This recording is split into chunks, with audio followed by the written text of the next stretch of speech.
Well, it's a good sign. The gong didn't fall. Here we are. We got Checked Out Retail Stories, episode 7. We made it to episode 7. I'm Ryan. He's Doug. Hi, everyone. We're brothers since 1986.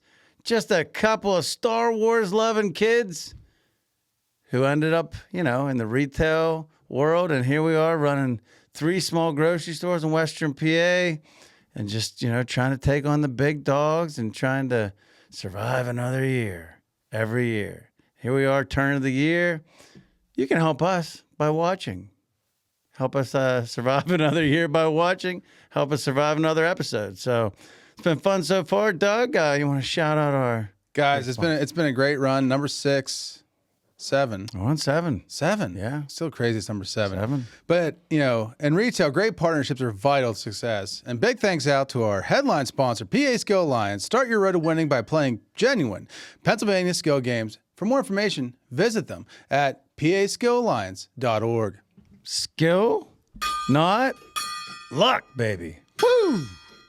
Ryan, I want to take over the little origin story today because I think it's interesting to go back to my career life path choices.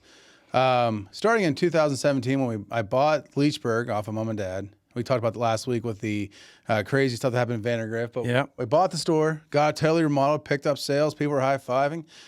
And for some reason, I wanted to be a wedding farm guy that did events and then eventually had a winery. Well, it was a good vision at the time. It was natural. You'd bought the store in Leechburg. I was running the Katanning and Vandergrift stores, and it was similar to how retail is now for the independent. At the time, it's kind of retail was kind of stagnant. Same store sales were kind of tough to get, and so how are you going to grow? So we were looking to diversify, and you were leading the charge there, like you usually do with you're the idea guy. So you had an opportunity, and it was close to home. Oh, it was literally beside Dad and Mom's house. It was super convenient. No, it was funny. Like, when you look at your life choices and career, at that time, we had 2 opportunities prior to that to buy the Saxonburg location. And for us, it was a big pill to swallow money-wise, but, the size of the store and everything else. But I'll never forget, I'm there and I'm like, you know what? I'm just going to drive around in a tractor and, cater to people's weddings and have a great time. But thank God, that fell through right in time to have Saxonburg. And later on, guys, we'll talk about, the biggest part of getting Saxonburg wasn't the decision to say yes. It was a decision to never say no and making sure that store became part of the Sprankle brand. I do think, though, that wedding venue opportunity, I think it would have worked out well because we had a local following. We had our ad going out to 40,000 households around the area. We were known. We knew a lot of people.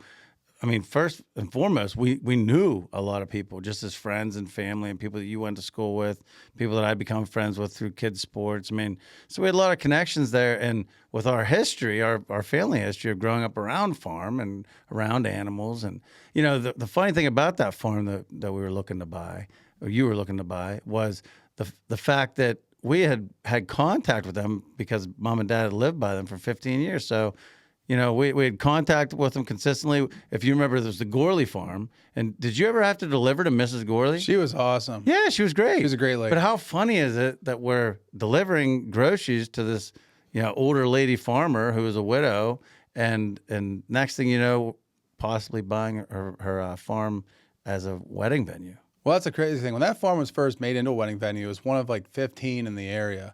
And then by the time that I was looking to buy it, it was one of 100. Now it's one of 300. Because everybody buys old farms and you know what? That floorboard, we can just put a little screw in it. Well, for a while there, everybody was making wedding venues, yeah. Yeah. And now it's actually kind of hard to find venues.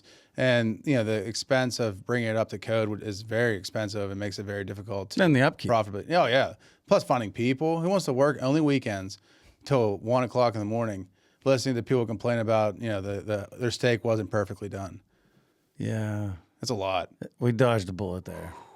And for people that aren't aware, the area we're talking about, Western PA, between Leechburg and Katanning, 2 of our stores, Western PA, and a beautiful venue, beautiful area, Gilpin Township, Pennsylvania. Oh, it's a gorgeous place. Yeah. But yeah, it's luckily it didn't happen that Saxonburg did, but I wish I would have known how, nothing ever comes easy. No. in Saxonburg was challenging in a lot of ways, but one of the most challenging things is just to even get the deal done. Well, the thing is, you got the deal done, but it's funny. I'm sure you feel the same way. I think you do. We've talked about this before, but you go back through our history from the time we were kids to the time where we are now today here doing a podcast, episode 7, which is still crazy to me that we're doing a podcast, episode 7. But here we are, and everything we've done, whether it be success, failure, anywhere in between, it all makes sense. It's funny how the story makes sense, even though at the time some of these things are like, oh, geez, we wasted our time on this, we wasted money on this, we wasted resources on this. But you look back and it all makes sense. It all leads to where we are now. It's all about building the brand. It's funny, but for people out there that are like, oh, geez, this isn't working, this isn't working. We've had a million times where, oh, this isn't working. But the key is, and it's like the Rocky thing. You introduced me to that quote a long time ago, and it's my quote. It's not how hard you can hit; it's how hard you can get hit and keep moving forward. So for people out there that are like, "Oh, geez, I'm struggling right now," or just keep on working, just keep on grinding, keep on trying to find a way, and you'll look back 10 years from now. I think you might be in a part right now where you're thinking, "Oh, this is the worst thing that could ever happen to me." 10 years from now, you look back and you say, "Whoa, I'm glad that happened." That's how it works. Got to keep hustling. And speaking of history, Doug, it is time for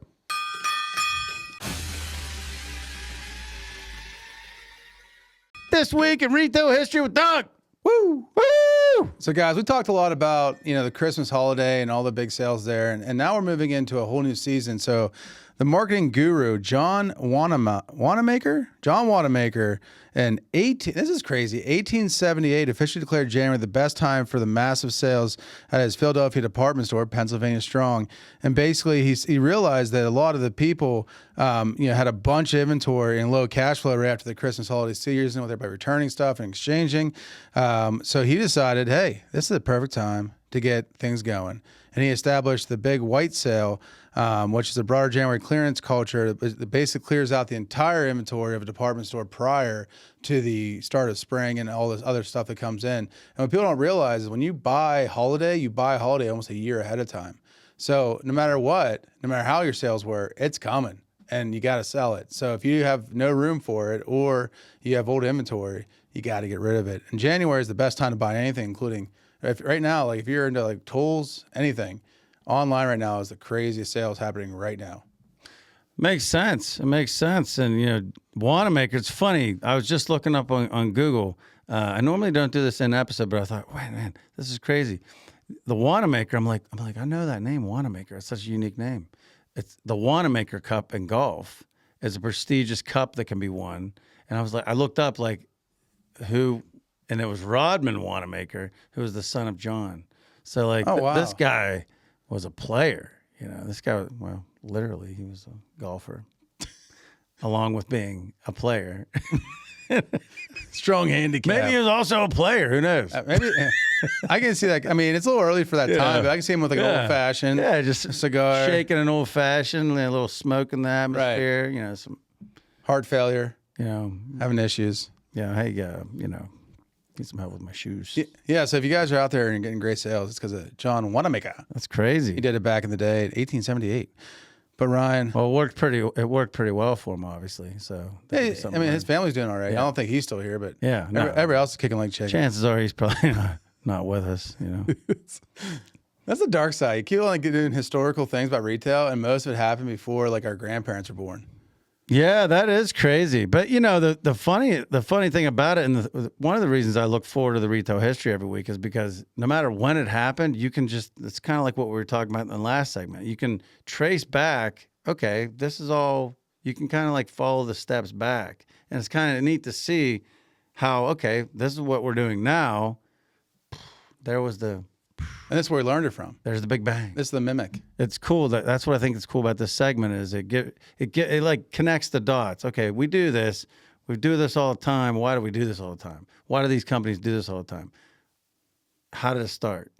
It's amazing when you look at how it started. I think that's why this history segment is so cool each week, because it connects the dots of retail, and we can look back and see, oh, this all has become because it started here. It's the flow, man. Yeah. You just got to be with the flow. Yeah. Speaking of flow, this week's story that you have, I read the Cliff Notes, and I'm curious to see how you navigate this sensitive issue. It's tough. It's about to happen. I've been thinking about this. This story is a great story, but it is a tough one to navigate because there's a lot of things that can be said wrong, even if telling the story. Even if just quoting the story, you could really go way to the hardcore side. And it's tough to keep it mainstream and still tell the story properly. So thankfully, it's a podcast and there's editing equipment.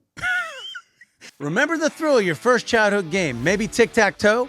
Genuine Pennsylvania Skill Games recaptures that excitement, offering easy-to-play, win-every-time experiences at your favorite local spots. Imagine a game where a little skill consistently turns credits into cash prizes. A game you can enjoy with others and even help them win. No need to just imagine. Genuine Pennsylvania Skill Games, championed by the PA Skill Alliance, are real. Go to paskillalliance.org for more information.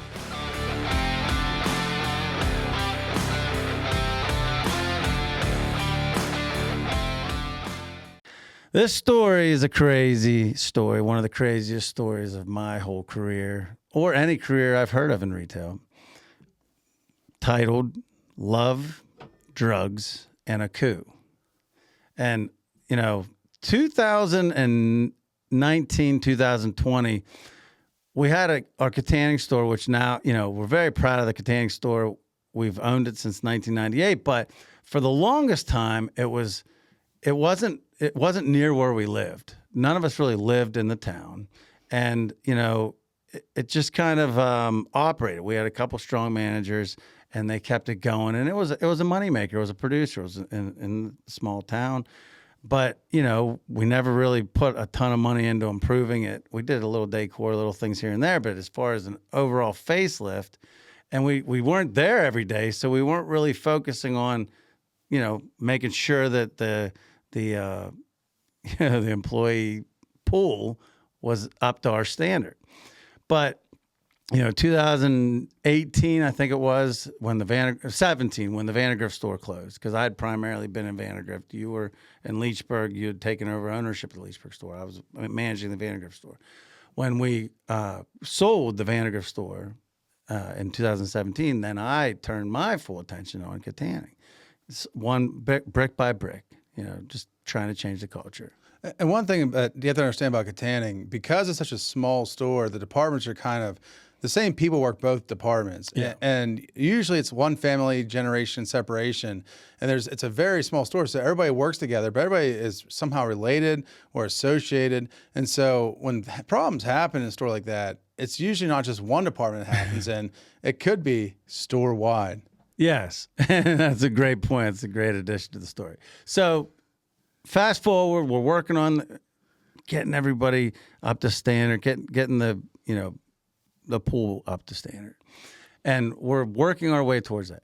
Well, circa 2020, right before COVID, we hired a couple of people that had, had previous past, had, served some time. Convicts. Served some time, but were solid. I mean, you could tell the motor was there. The motor was there, and they were producers.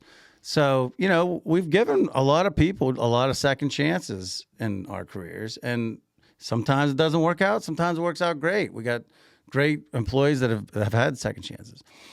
The two stars of this particular segment were second chancers. Give them a second chance. So the one though that we hired started off stock, and this person was dedicated. They were walking to and from work. I mean, in the snow, very dedicated. They'd gotten out of prison. They had served all their time. They'd done rehab. They were on the right path.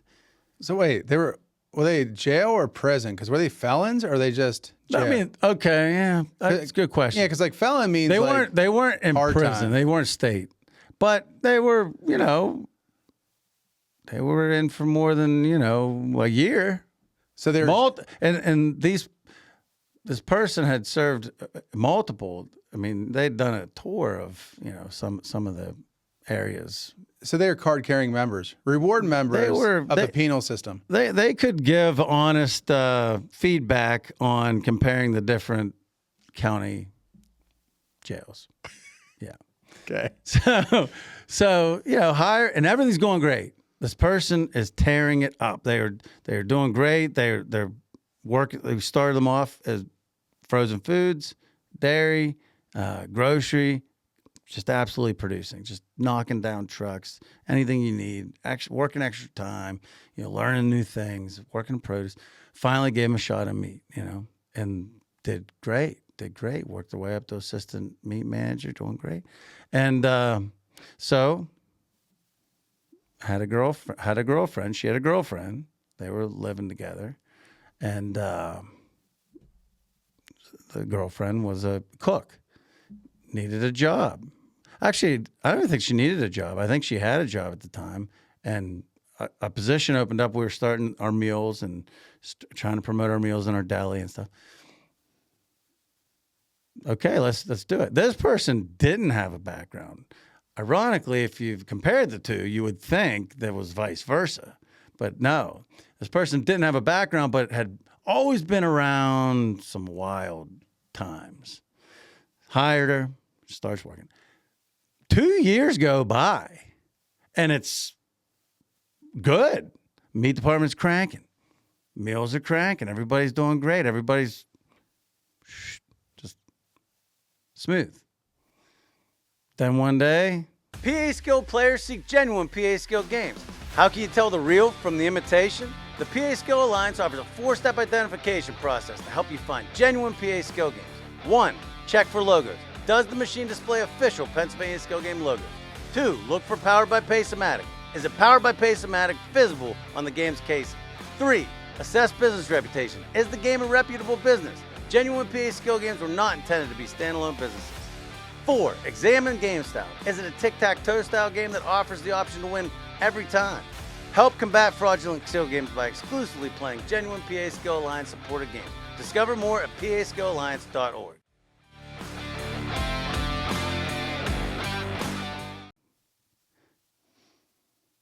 Person in the deli, the two people we're talking with, they're a couple. They live together.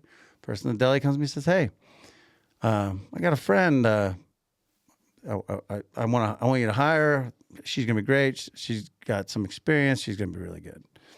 At that point, 2 years went by. We needed a person to help out. Okay, let's give her a shot. Her nickname, she had a nickname, though. Should have been maybe I don't know if I'm just going to say the nickname. We can cut it out later if we want. The nickname of this person, off the record, I don't hold anything against people with hearsay, was Just the Tip Jill. That was her nickname. Yeah, Jill. Just the Wait, well, Jill. I thought she was a lesbian. Well, that's how the story evolves. She was known as Just the Tip Jill. There had been some encounters with people in the area that had gotten around. She wasn't ready to fully commit to sexual relationship. With guys or girls? With guys. Oh, okay. Makes her, okay, now full circle on the... So now she's getting hired. She's in the deli. She's helping cook up stuff. Again, things are cranking. The sales are going through the roof. Everybody's happy. Everybody's showing up for work. There's no problems. But, now all of a sudden, another guy gets hired. Then another girl gets hired up front, register, recommended by the deli person that's doing a good job. So she's hired. There's a guy hired. There's another girl hired and stock. And she's doing a great job. Everybody's doing a great job. So now we're up to like 10 people. No, it was 1, 2, 3, 4. There's 4 people that were all involved with this situation. And they're pretty close. The two originals and the two new hire women. Well, the guy I mentioned was just a friend of this person. He actually ended up doing a nice job. Okay. So everybody's hired, everybody's working, everybody's working. Well, one day I get a call. Hey, Ryan, are you in Katanning today? Yeah, I'm outside actually. I'll be in. Good, get in here right away. Okay. Well, go. One of our other employees says, hey, deli person, meat person. They were in the back of the store by the dumpster. The couple, they were a couple outside the store, which has never been an issue. Deli person has the meat person up against the dumpster by the throat, literally punching them in the face. Off the clock. Wait, but they're still on company property. Still on company property. So with a witness. Well, now you have assault. Okay. So I have assault. And I'm thinking, this is crazy. I don't want to. I had to fire. I mean, you gotta fire them. You gotta fire them every time. But I'm thinking, these people are doing a great job. Like, so I get the rest of the story. We look at the tape. There was no assault made by the meat person to the deli person. It was all the deli person chased the meat person to the dumpster. Was, verbally assaulting them, and then proceeded to literally grab them by the throat, put them up against the fence, and just start pounding them. So, they didn't come back to the store, so I had to wait till the next morning. So get the store manager. We go back to address the situation.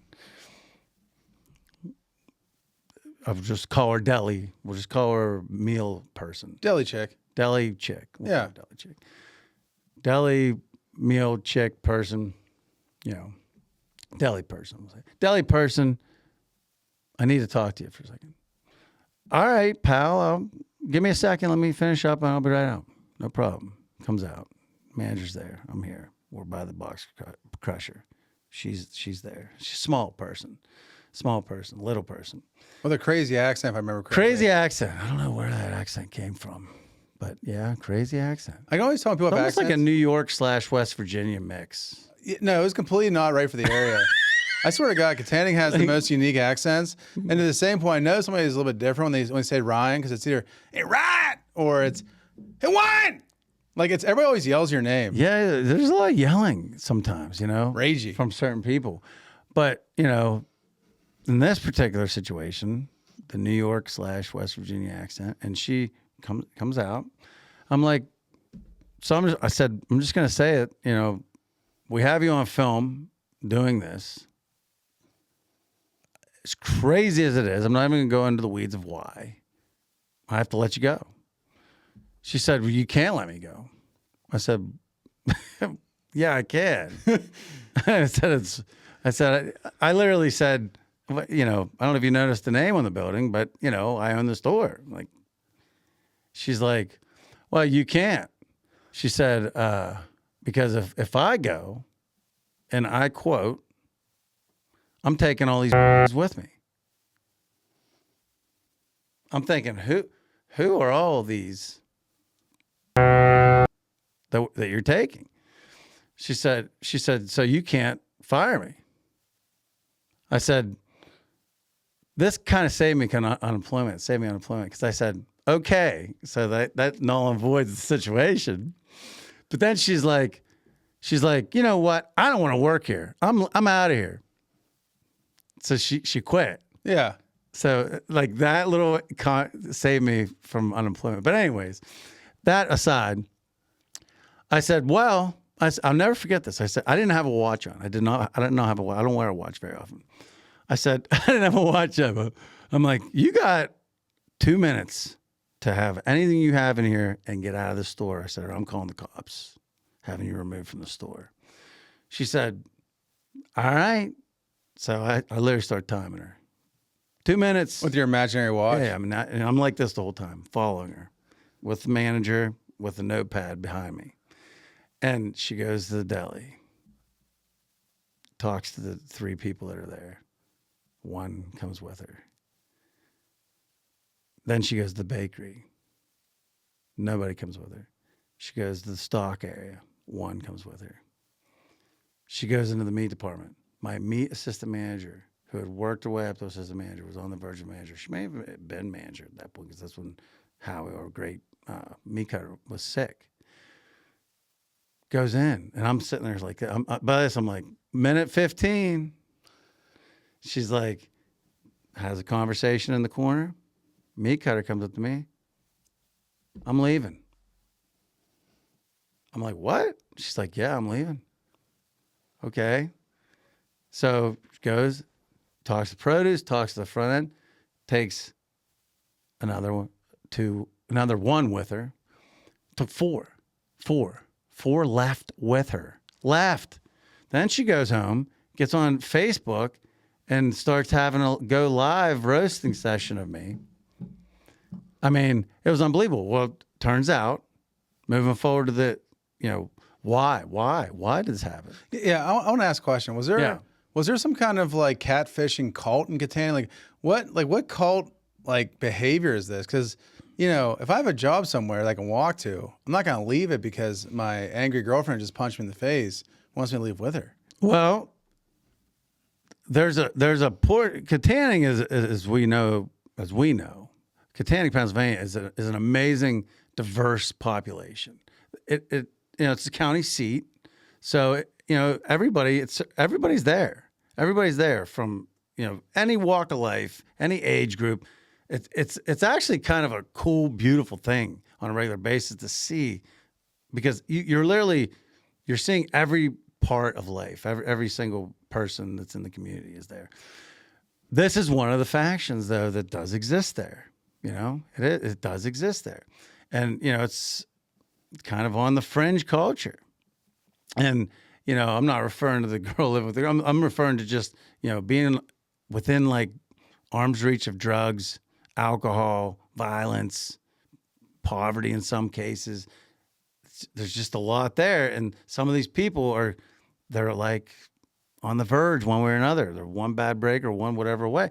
Well, in this case, what was happening after further investigation, the deli person, who I only hired because of the meat person being great, the deli person was, as they say, allegedly selling drugs. She was a lesbian, and she was surrounding herself with other people that she was providing with or selling drugs to, allegedly. And also, as part of the control of these people, she was older than all these people, all these girls. Some of the girls were 18, 19. This girl was probably 35, 28. She was also having relations with all of them, and then playing them against each other and controlling them all between the drugs and the relationship. It sounds like you hired Manson. It's a wild deal. It's a wild deal because we had a good crew going at the time, and we have a good crew going now. She got in there and she just infiltrated it, man. She just infiltrated the store. And thankfully, though, it all worked out because she left. I then hired a very stable person to take over the meals and did a great job with it. But by her going around and kind of pulling the audience and trying to take people, she basically cleaned up my store for me because she took all the people out of the, we had 35 employees at the time. We only had 4 bad apples, 5 counting her. She took them all out for me at one time, and they quit. So I didn't have to pay anybody employment. Oh, my God. So it was a beautiful situation. She literally, through her coup, I guess you'd call it a coup. It's a coup. Through her coup, she cleaned up my store for me. Oh, my God. But I'll never forget it. Like, in business, it happens so fast. Like, you can hire somebody, and within a couple hires, within a couple months, it can all go crazy. So is this why we initiated that really stringent background check on people? Yeah. Well, like I said, the irony of it was the person in the meat department was the one that had the background that a lot of people wouldn't have hired them. But we hired them and they did a great job and they actually weren't the issue, even though they were the ones that brought the other person into my life. It was the person without the background, but this person without the background had always been around people with the background. It was like Manipulator. the manipulator, The predator. the puppet master. Oh my God. I hired the little puppet master. Well, But then she cleaned up my store. well, I hope that you But either, first she obviously, yeah, and then caused she- some issues. yeah. Wow. Yeah, that's one, right? I just, I just feel bad for the editor. That guy is gonna have bloody fingers from hitting the beep button. Beep. I gave I warned ahead of time. I'm like, I knew it was going to be a rough one. I knew it was going to be a rough one. Okay, well, I'm my gonna script went take some blank notes here. here about background checks, making sure people don't have weird relationships. Yeah, That's you got to crazy. watch. Here's another thing. I mean, sometimes when you're really struggling for help, and you got people that are maxed out, they're getting overtime that they don't even want. They're stressed at home because they're putting in so many hours. And sometimes if the pool's not there at the time, there's times where you have a line 15 deep trying to get hired. And then there's times where literally you don't have any applications, but you have all these people stretched and overstretched. So sometimes it can be just easy to kind of take the low hanging fruit. I'll put a body in position. Yeah. And, Joe Oliver, who owned a couple of the stores we bought, Oliver's, and he's been in business and his whole life. And he told me one time, he said, you got to be quick to fire and slow to hire. When you know somebody needs fired, you just got to fire them and be slow to hire. Be selective, even if there's nothing to be selective for. Try to get by until you find that right person. And that was a prime example because I literally took, the two able bodies that were recommended. They came recommended as a reference. She had put in 2 solid years of no problems. I don't know. Sometimes you just get unlucky too, with hiring. Sometimes you get unlucky, but in that case, man, it went wild. I mean, wild. I would have never, ever thought that would be the ending of it. Like, Well, I'm not sure how I'm going to segue this, but we're going to talk about retail trends of the week. yeah, baby. Boom. Let's talk about the trends. My God, it's a lot. It's a lot to digest. Love, drugs, and a coup, everyone. So the interesting thing is we talk about loyalty programs a lot and how important they are in small business and how it basically flexes to help build loyalty. But more importantly, it gives customers the ability to connect with the brand deeper through branded materials, through just rewards, everything else. But now they're talking about earn your own loyalty program, which basically you earn things that don't directly associate with a business. Meaning, if you buy stuff at Sprankles, you might win gift cards for Amex or something that you can spend outside of Sprankles. And it's a big deal happening. But the biggest inflection is actually starting to look at tokens that can be turned into cryptocurrency. So your reward points actually go up in value over a period of time as long as the cryptocurrency performs well. And it might be 1/1,000,000th of that currency. But there's a credit card out there now that does that, where you can actually, instead of getting Amex reward points or vacations, whatever you get, you actually get cryptocurrency as your kickback. I just wish though that they just drop the fee and just give me a credit card that I can use and just keep your points. Yeah. Just keep your points. I know the fees. People don't see sometimes the fees, the fee end of it. There's a reason they're able to give 2% back because they're charging 4 to sometimes 8% to the retailers, Right. and extra just for processing, and then giving 2% back. It's all factored into the situation, and we're happy to take cards or cash, but the loyalty. It's funny you mentioned loyalty. We've mentioned in previous episodes. It's such a big deal. Loyalty isn't new. People have had loyalty programs forever, but now it's to the point, and we've said this before. You've said this before that you have to have loyalty, but it's cool how you're able to reward and do things with it and grow your business with it. And we use, people can develop points and they can cash it in for prizes based on certain levels. They get free items in the store, free shirts, free coffee that are branded Sprankle. So it's really a kind of a cool program for us. But this is a whole new situation. But I was looking at the retailer of the year last year, Supermarket News. Actually, the last 2 retailers of the year, both. One of the biggest pushes, one of the biggest reasons was their strong loyalty programs and how much people enjoyed how their loyalty programs worked and the incentives. So, I mean, this is way outside the box. Here's a question, though. We have the crypto boxes in the store. Yeah, you buy crypto. Yep. Yeah. But I've never purchased crypto from them or from anywhere else. I don't own any crypto. Have you ever purchased crypto? No offense. You're also the guy that doesn't use Amazon. Oh, yeah, man, that's valid. I'm probably not their target audience. No. We're going to sell this Amazon stuff. No. Actually, I bought crypto way, way back when. So, like, back when crypto was first on the market, Bitcoin, I bought like 1 or 2 Bitcoins and I lost my stupid drive.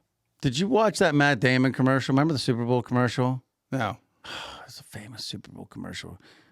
It was like, it was Matt Damon, and he was all like smoldering in outer space. And for those out there, look it up. It was a good commercial. Are you sure it wasn't the movie The Martian? No, but maybe I'm getting them mixed up. But it was definitely Matt Damon. It was a commercial about crypto, and it was like a famous commercial. And then it was right before crypto went. Then it came back, but it was basically like it inspired all these people to go out and get crypto. But I can't remember the details of the commercial. Look it up. Look it up on Matt Damon. Look it up on YouTube after you watch our episode. Big shout out. Yeah.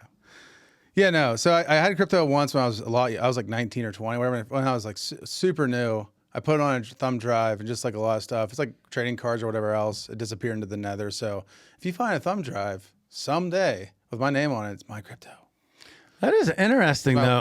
My little wallet. We've never thought of and using it this way, like, and maybe we need to do this as maybe a big prize, maybe for somebody that gets, 100,000 points built up or something like that. Offer some crazy prize that's not even related to the store. That's just gold backs. Yeah, but we sell gold backs. Yeah, but you get gold for your reward points. How cool is that? Oh, yeah, that's it. That's the magic. That's a cool idea. Yeah, you trade in for gold. Make sure you write that down. Wow. Or think about it. Remember it. I'm almost 40, but I still got a little bit left. Yeah. See, I'm to the point. I'm there. Yeah. Once you get past like 43, you have to write every idea down, or put it in your notes, or text it to yourself, or have somebody text it to you. Yeah. You're only what 30. You're 39. 39. Oh yeah. You're still like. I got it. You don't even need to write it down. No, I still got it for another there. year. And then it's going to just fall off. It will slowly. I hate to say it, yeah. But enjoy it while it lasts. Speaking of writing, retail stereotype of the week is one of my favorite subjects. One of your favorite subjects. It's the person at the checkout with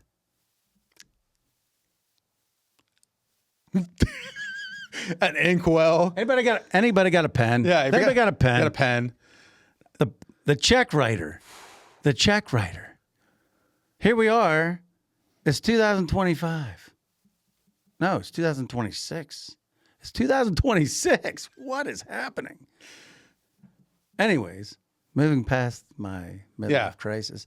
2026, and you still got people coming through the register. And I'm not talking about 95-year-old people. I'm talking about a couple weeks ago, I actually was in the store. It was a busy time, so like we jump on, we help get through the rush, get people out of the store. And I open a register, and dude comes through. He's probably 55. He's not an old guy, not that old of a guy. Comes through, nice purchase, a lot of meat. I'm ringing him up, we're talking. And I understand that just like with the credit cards, we love anybody that's wanting to shop our store. We're very humbled by it. I don't care if they pay with, check, cash. Actually, we prefer pennies. If you have rolls of pennies, we need them. Come to the store and bring the pennies. Cut. Anyways, but pennies. The check is not a problem. But here's where the problem lies. you got, especially in a small store, but any store, because even the big stores now, they only have as many check runners as they absolutely need. You're not going into too many places and just rolling through. So, here we are, we're busy, like it always is when a check writer comes through. First of all, the classic stereotype. This guy was the classic stereotype of the check writer because he didn't come prepared at all. He gets a nice order, very thankful. Small talk. He was talking to somebody behind him in line. Again, great. We love camaraderie in our store. He's talking to me about stuff. We're talking about the up-and-coming NCAA football games. I mean, we're having good conversation. Great guy. But we're having all these conversations. I'm ringing them out. We're 8 people deep in line because it's super busy. We're a small store. Register here running. We got self-checkouts running like crazy. Everybody's running like crazy. So it's busy. And I'm trying to be nice, but I'm trying to get this guy through. Get through, hit the total button. Nowadays, most of the time, it's going to be sometimes cash. Most of the time, it's just card. Total button. They put in their card information, and you're through. This dude whips out his checkbook, fumbles through the pages to find the next check. Now, thankfully, he wasn't a total stereotype because he actually had a pen. He had a pen. Didn't have to find it. Didn't have to waste time finding it. Gets the pen out. Starts going to work. Filling in his name. Checking the total 3 times. Now, for those who don't know, this nightmare fueled the check writer. The process now is literally you hand them the check, like a customer hands you a check, you run it through, it automatically runs the numbers, it's like a debit card. It knows that it's there, and then it literally prints on the check the totals, and then the back avoids it. So it does all the work for you. So you actually don't need to write anything on the check.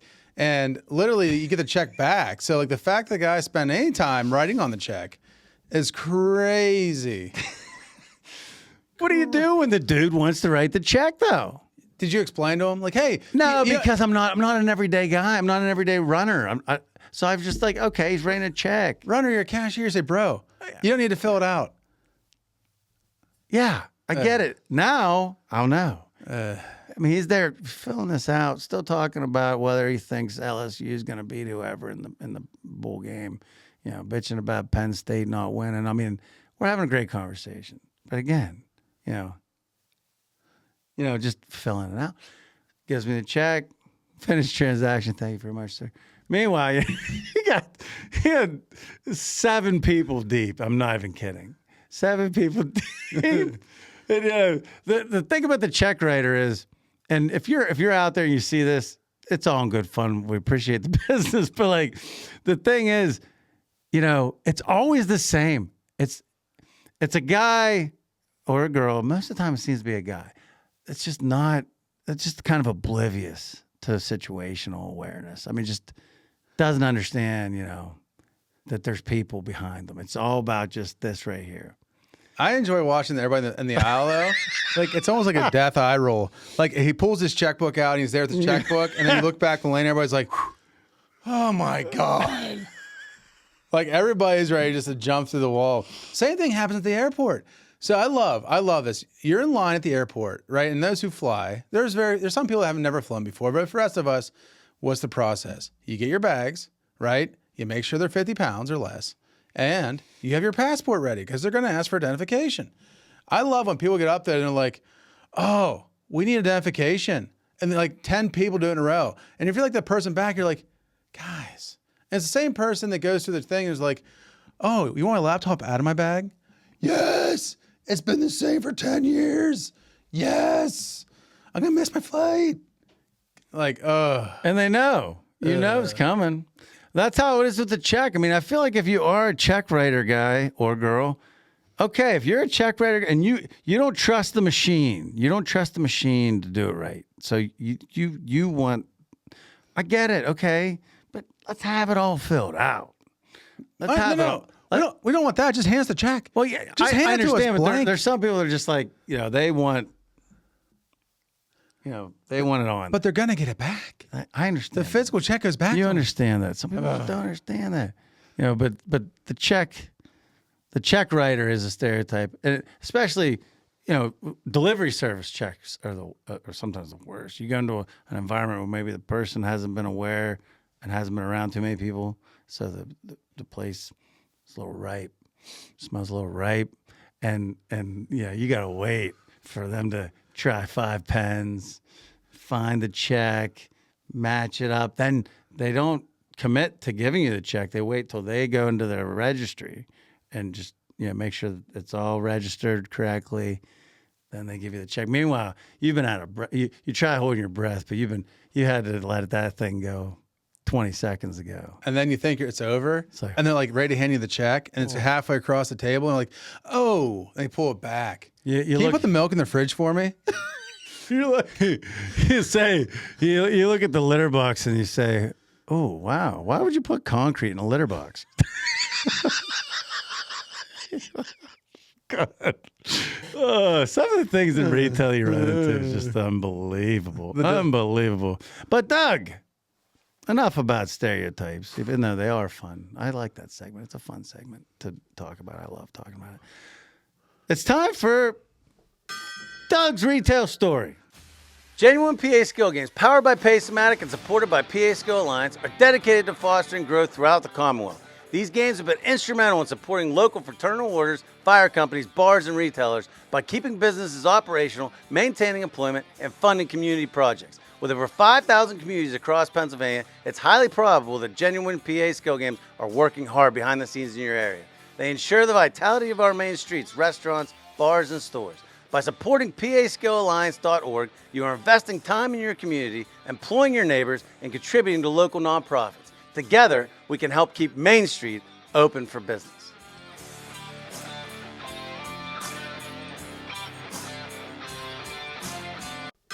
Doug's Retail Story.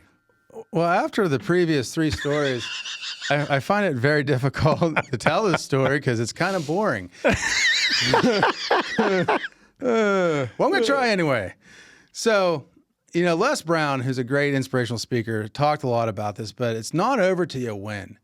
And if people don't realize, getting the Saxonburg store was not going to the bank and getting a loan and doing the recons. That was just a price of admission.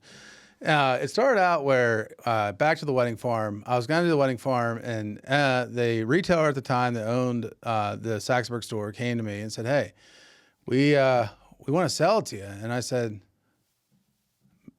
I don't have any money. Yeah. And they're like, no, we want one problem here. Yeah, major problem.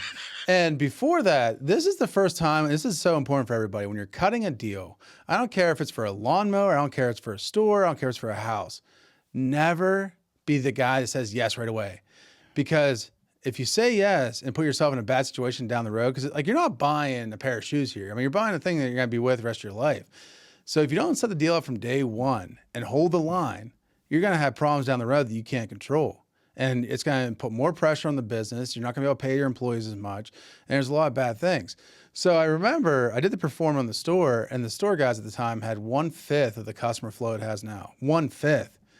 And just to add background to the story, this was a store that had been closed. It was a closed store. Right. And so for those that aren't familiar with the business, a closed store means that more than likely a half a year to a year or more before that, inventory was cut down, programs were cut down, labor was cut down.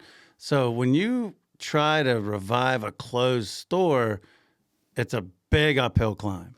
There's a reason it closed. There's a reason it closed, right. But the closing usually turns so many people off that it's tough to bring them back. Right. So at this point, they closed in 2018. It's 2019 late, and the negotiation starts. So mind you, when in the world of grocery, sometimes if you get into cash problems, you can go to your wholesaler and they'll give you a deal. I'm not sure if it's a deal. It's more just like you're selling yourself to the mob. But you get a deal, and if you default on the deal, they take the building. Is what usually happens. Because inventory, you flush inventory out, you flush cases out, you just pay your employee taxes and everything else. So you really don't have any money left over for to pay the bill.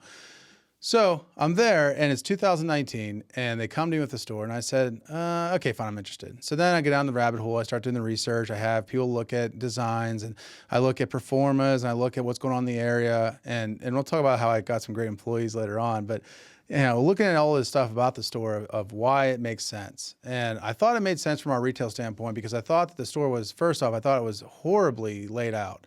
With it had 101 foot 4 aisles. So in perspective, the modern store like Wegmans, Giant Eagle, the big players are 36. And so you're talking about if you make a mistake looking for dog food, you're going to burn an extra 1,000 calories to get back to that dog food because it's 2 aisles over. You have to walk another 300 feet to get there. It's 30 yards. So you're making if you're at the end of a 104 foot aisle and you don't quite know if what you're going to need is in that aisle, you're making a 30-yard commitment. I mean, that's a lot. That's a long way. That's a lot. And so because of the way the store the person that had it before left the water on, every pipe in the building broke. They had the main wide joint broke on the suppression system and the regular water system. The furnace, half the furnaces didn't work. I mean, you're talking about a monstrous undertaking, especially for somebody that is used to running a store doing half its volume. So I'm there, and I sent my first offer out, and they don't get back to me. They don't even call me. Like it was like this is insulting to us. So I'm like, all right. So then I went down to the food show, and I found the guy squirreling in the corner, and he kind of tried to dodge me, but I was tenacious. I was like, hey, you owe me a phone call. And he's like, well, that was a really low offer. We're seeing what's available. I said, I don't care if it was $1. I'm like, have some respect. I've been buying groceries off you for 5 years. Yeah, we were a good customer. We were great customers. One thing that you didn't quite. So the person that owned the store before us had, not defaulted, I guess defaulted or sold to the warehouse. Defaulted to the warehouse. Yeah. Now the warehouse is responsible for negotiating with the next owner, but we were really good customers to what you were just saying. I want to make sure we were really good customers to this warehouse. Right. And they acted like we were just like. To the warehouse's defense, though, there was actually a holding company above that was doing the negotiations, and the warehouse was on our side. It was this cowboy, and it was funny. He was one of those guys that like professional polished. I mean, the guy had his suit polished probably. I mean, the guy, perfect fingernails, teeth were probably hand carved. Like, I mean, the guy. Just carved out of the Rock of Gibraltar. Yeah, no. Jawline was probably impeccable. Yeah, he has more followers on LinkedIn than most people have on their Facebook page. Wow. I mean, the guy. I mean, I think he did public speaking on his side hustle. He probably smelled good too. I'll bet. He probably smelled like Frank Sinatra. Probably smelled like Frank Sinatra. Yeah. So anyway, this guy there, I tried to get a hold of him, and so there's this tic tac back and forth, and so I'm like, okay, time to start putting pressure. And here's the thing: where it's not over till you win. I knew that store would complete the Golden Triangle. Yeah. And I knew that store was a store. So I kept sending emails. I would have friends that have stores to call them and say, hey, why aren't you selling to Sprankle? What's going on? And so this went on for 6 months. And I was already pre-approved for the loan. I had SBA loan approval. And so flash forward to March. It was like right before March, so February. It came down and I called him and I said, hey, where are we at? It's been 6. My most big deals like that take a year, but I'm like, it's been 6 months. Like, where are we at? What's going on? And he's like, well, and mind you, at the time, they were using our likeness and images to secure new stores. Yeah. Like, we were the golden boys of the company. Right. And I think you go on the website today, there's still a picture, I think, of you. Yeah. So that, they were using us. And we have a great relationship with No, we love our warehouse. We have a great relationship. They're phenomenal. But that was a sticky deal. It wasn't the warehouse. It was a stupid guy. Right. So anyway, that's right. It was the intermediate guy. Yeah, the guy that thought the broker. He's whatever. So anyway, meanwhile, we're doing all these junkets, talking about how great, and I'm sitting there and I'm thinking to myself, like, I know a lot of retailers. Yeah. And mind you go back to our father, he knows 10 times that. Yeah. And he knows all the foundational, the guys you don't even know they're still owners, he knew and has personal relationships with. So anyway, comes February, and it's 1st of February, and I said, where are we at? I'm like, here's my final offer, knowing that would set me up for a successful store. And he's like, well, there's another retailer in the area we're thinking about putting in there. They have more stores than you. They're bigger, and we're trying to get into their warehouse. And I said, excuse me? I was like, no offense, cowboy. I want you to do a favor right now. Go to your website. Yeah.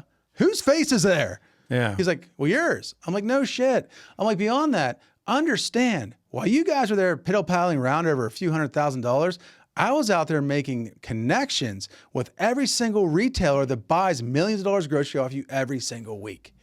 And I'm like, it's this simple. Dance with the girl that brings you. Right. The guy that brings you. I was like, we got two options here. Either you take my offer, or I spend the next 6 months, and I'm vengeful. I am very vengeful. I'm going to spend the next 6 months, and I'm going to tell everybody on our 30,000 follower page what you did to us in our own market less than 20 minutes from our store. Putting a competitor in on top of us. And all your current, and all your, we're also you're our current supplier. Right. I'm like, that we're buying. What are you hundreds doing? of thousands of dollars off of a week.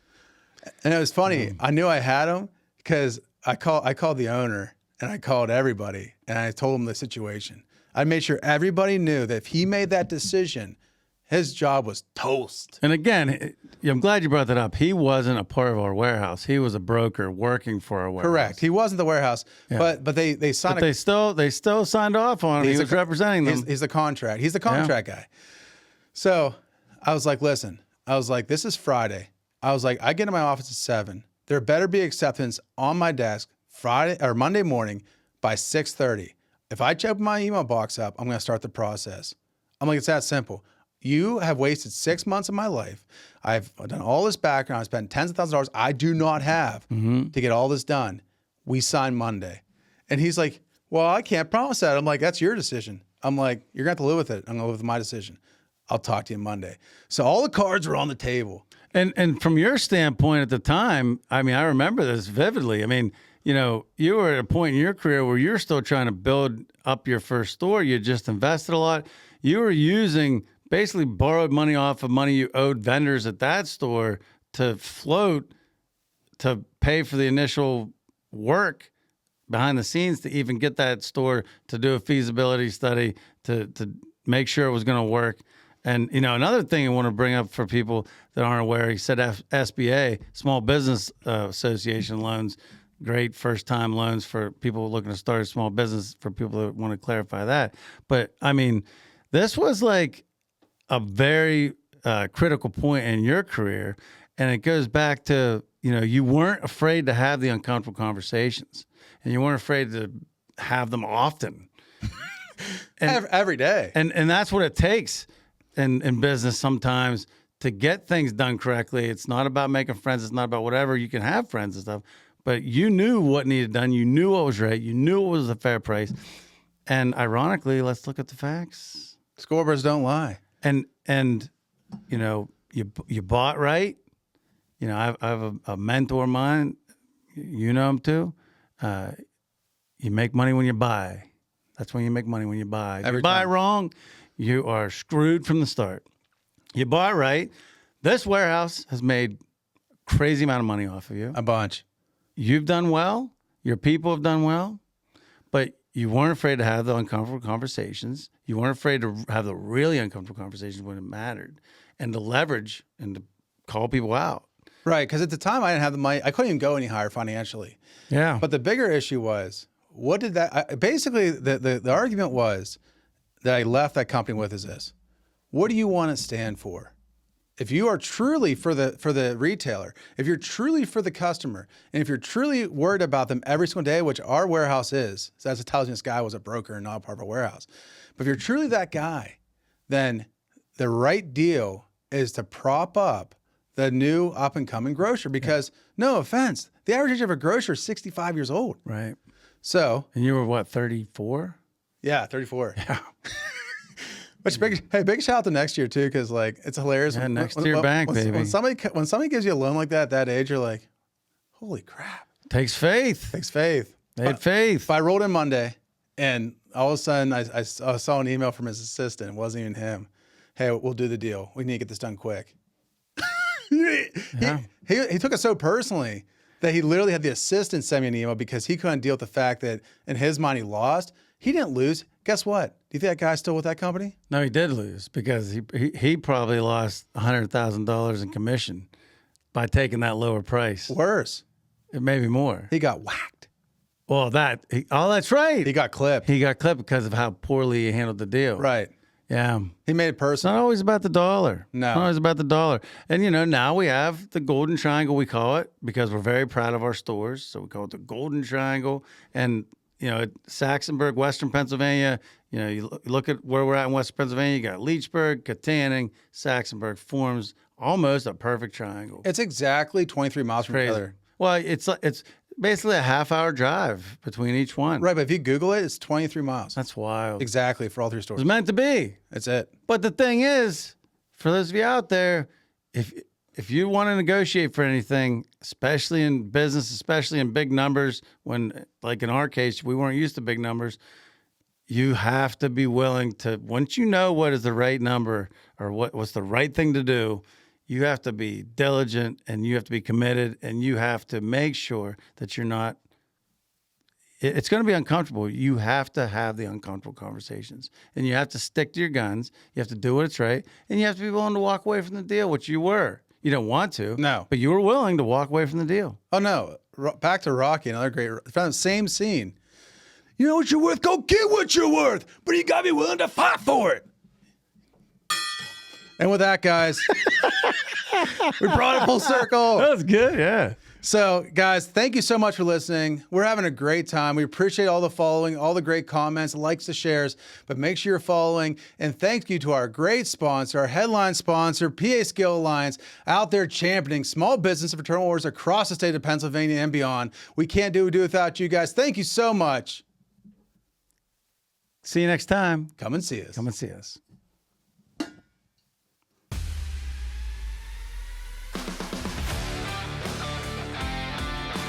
Like Manipulator. the manipulator, The predator. the puppet master.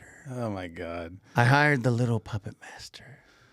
Well, But then she cleaned up my store. well, I hope that you either, First she obviously, yeah, and then caused she- some issues. yeah. Wow. Yeah, that's one, right?